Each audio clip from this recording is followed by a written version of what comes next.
তো সবচেয়ে প্রথমে আমি একটা খালি গামলা নিয়ে নিয়েছি, এর মধ্যে আমি ময়দা নিয়ে নেব। আমি যেহেতু আজকে ২টা পিজ্জা বানাচ্ছি তাই আমি ২ কাপ ময়দা নেব। আপনারা যদি একটা পিজ্জা বানান তাহলে আমি যা ব্যবহার করব তার অর্ধেক পরিমাণ ব্যবহার করবেন। অতঃপর আমি ২ টেবিল চামচ পরিমাণ ইস্ট নিয়ে নিলাম এবং 1/4 কাপ পরিমাণ গুঁড়া দুধ নিয়ে নিলাম। এরপরে আমরা এই শুকনো উপকরণকে ভালো করে মিশিয়ে দেব। এরপরে আমরা এখানে স্বাদমতো লবণ দিয়ে কুসুম গরম পানি দিয়ে হালকা হালকা করে মাখিয়ে নেব।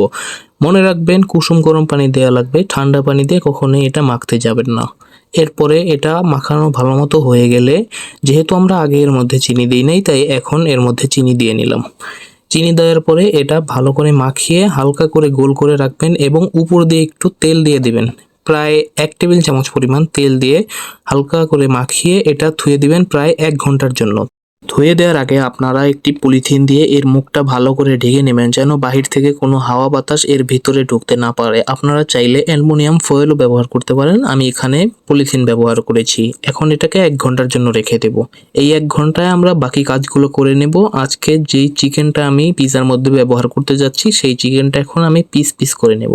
আপনারা বেশি বড় করে পিস করবেন না, কারণ পিজার পিসগুলো সাধারণত ছোট ছোটই হয় তাই আমি এরকম করে কেটে নিচ্ছি। আর মনে রাখবেন এগুলো সিদ্ধ করার পরে আরো ছোট হয়ে যায়, তাই বুঝে শুনে কাটবেন কতটুকু কাটা লাগে। তো দেখতেই পাচ্ছেন যেমন করে আমি কেটেছি প্রায় এরকম করে টুকরা করে কাটবেন। তো আমি সবগুলো চিকেন কেটে নিচ্ছি।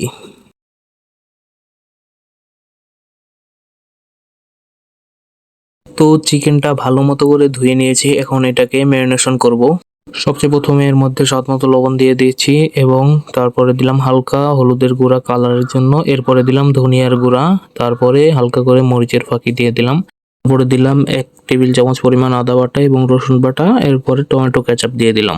এটাকে ভালো মতো মাখিয়ে নেব যেন মশলাগুলো গোস্তের ভিতরে ভালো মতো প্রবেশ করে। এখন এটাকে মাখানোর পরে প্রায় ১০ মিনিটের মতো আমি রেখে দিয়েছি। পরে আমি চুলায় প্যান বসিয়ে হালকা করে তেল দিয়ে নিলাম এবং হালকা গরম হওয়ার পরে গোস্তটা ছেড়ে দিলাম।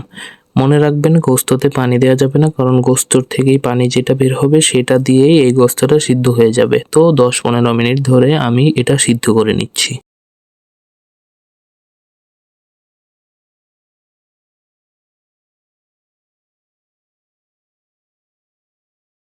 দেখতেই পাচ্ছেন আমার গোস্তটা মোটামুটি হয়ে এসেছে, এখন আমি এটাকে চুলার থেকে নামিয়ে নেব।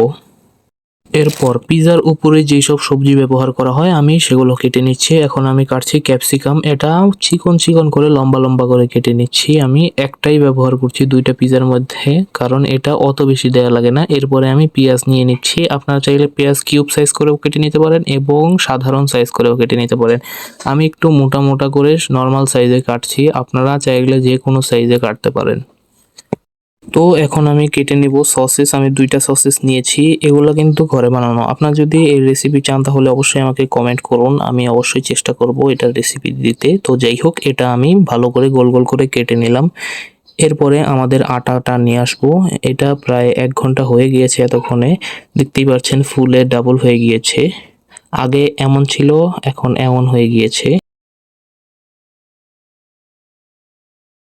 আপনারা এই জিনিসটা যেখানে ডলবেন বা বেলবেন সেই জায়গায় একটু আটা ছিটিয়ে নিয়ে সেটাকে ভালো করে মথে নিবেন।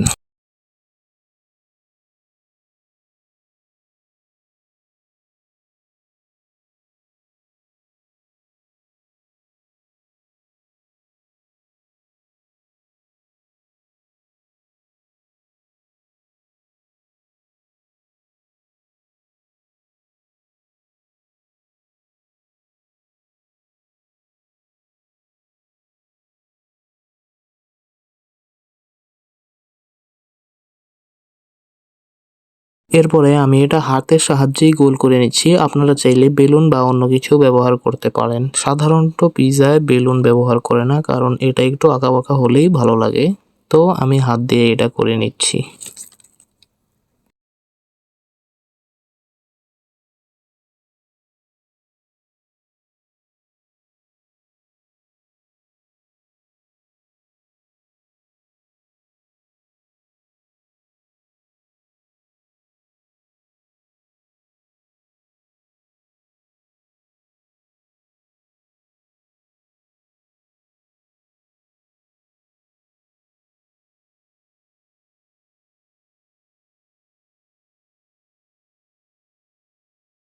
আমার পিজার ডো গোল করা শেষ। এখন আমি এইগুলোকে প্লেটের মধ্যে নিয়ে কিনার দিয়ে ভালো করে একটু শেপ দিয়ে নিয়েছি, কারণ কিনার দিয়ে একটু বেশি বাঁকা হয়ে গিয়েছিল। যাই হোক, এখন এর মধ্যে আমি কাঁটা চামচ দিয়ে অনেকগুলো ফুটা করে নেব, কারণ এই মাঝখান দিয়ে ফুটা করার কারণে এখান দিয়ে বাতাসগুলো খুবই সহজভাবে বের হয়। আপনারা একদম কর্নারে ফুটা করবেন না, শুধু মাঝখান দিয়ে হালকা করে ফুটা করে দেবেন। তো যাই হোক, আমি এটাকে ফুটা করতে থাকি। ততক্ষণে আপনারা ভিডিওটাকে লাইক এবং চ্যানেলটাকে সাবস্ক্রাইব করে দেন। এখন আমরা এর মধ্যে ব্যবহার করছি পিৎজা সস। এই পিৎজা সসটি আপনারা চাইলে ঘরেও বানাতে পারেন। ওই একই কথা বলবো, যদি আপনারা ঘরে বানাতে চান তাহলে এটার রেসিপি আমি দিতে পারি। কমেন্ট করুন, আশা করি ভিডিও পেয়ে যাবেন। তো যাই হোক, এখন আমি পিৎজা সসগুলো ভালো করে মাখিয়ে নিয়েছি। মাঝখান দিয়ে যেসব ফুটা করেছিলাম সেই সব ফুটায় যেন এই সসটা ভালো মতো প্রবেশ করে, এই খেয়াল রাখবেন আপনারা।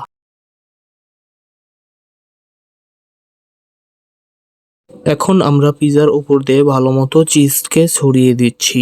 আমি একটু বেশি করে চিজ দিচ্ছি, কারণ চিজের কারণে পিজার ফ্লেভারটা খুবই ভালো আসে।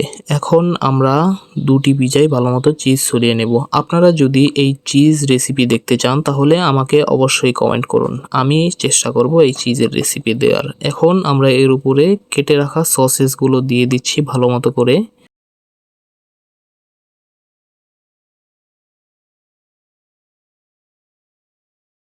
এরপরে আমরা ভুনা করে রাখা চিকেনগুলো এর উপরে দিয়ে দিচ্ছি। আমি একটু বেশি করেই চিকেন দিয়েছি, আপনারা চাইলে কম পরিমাণও দিতে পারেন।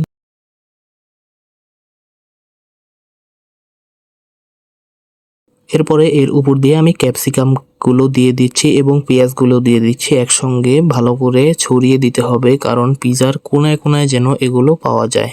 এরপরে এর উপর দিয়ে হালকা করে আরেকটা লেয়ারের চিজ দিয়ে দিয়েছি, কেননা এটা দিলে খুবই সুন্দর দেখা যাবে পিজা হওয়ার পরে। এখন আমরা পিজাগুলো ওভেনে দিয়ে দেব। আপনারা যদি চুলায় বানাতে চান তাহলে চুলায় বানাতে পারেন। আমি আজকে ওভেনে বানাচ্ছি, এর জন্য দুটি পিজা আমি ওভেনে দিয়ে দেব। ওভেনে পিজা দেওয়ার পরে আমরা ওভেনে পিজা মোডে পিজাটা বানিয়ে নেব। বানাবেন প্রায় 15 মিনিট। সো গাইস, ইতিমধ্যে পিজা হয়ে গিয়েছে, চলুন এটা পরিবেশন করা যাক। দেখতে পাচ্ছেন এখানে পিজা, আমি এটা চোখের সামনে দুইটি পিজাকে পড়ে থাকতে দেখে এটা যে গরম হবে এটা আমার মাথায় ছিল না। তো যাই হোক, একটা গেঞ্জির কাপড় দিয়ে এটাকে আমি ধরে নিলাম। আগেরটা যেহেতু অনেক আগে বের করেছিলাম তাই ওটা ঠান্ডা হয়ে গিয়েছিল মোটামুটি, কিন্তু দ্বিতীয়টা গরম ছিল। তো যাই হোক, দুইটি পিজা আমি রেখে নিলাম। এরপরে এটাকে আমি পরিবেশন করে দেখাবো আপনাদের মাঝে। তো পরিবেশন করাটা কি একটু স্টাইল নেওয়া লাগে, কারণ ফাস্টফুড জিনিস। যাই হোক, একটা ভালো মতো ছুরি নিয়ে নিলাম, ছুরি দিয়ে এখন এটা কাট করব। দেখতেই পাচ্ছেন কতটা নরম এবং সফট হয়েছে এই পিজাগুলো। আপনারা চাইলে এটা বাসায় খুবই সহজে ইজিতে বানিয়ে নিতে পারেন।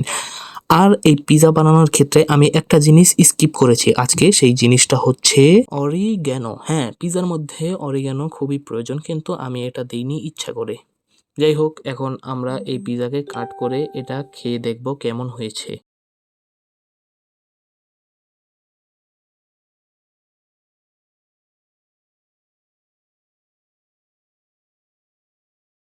কাটা শেষ হওয়ার সঙ্গে সঙ্গে এখান থেকে একটি স্লাইস নিয়ে নিলাম। আমি এটা হাতে ধরেই বুঝলাম কতটা সফট, এবং এরপরে মুখে নিয়ে নিলাম। দেখতে পারলাম খুবই নরম এবং মজাদার হয়েছে।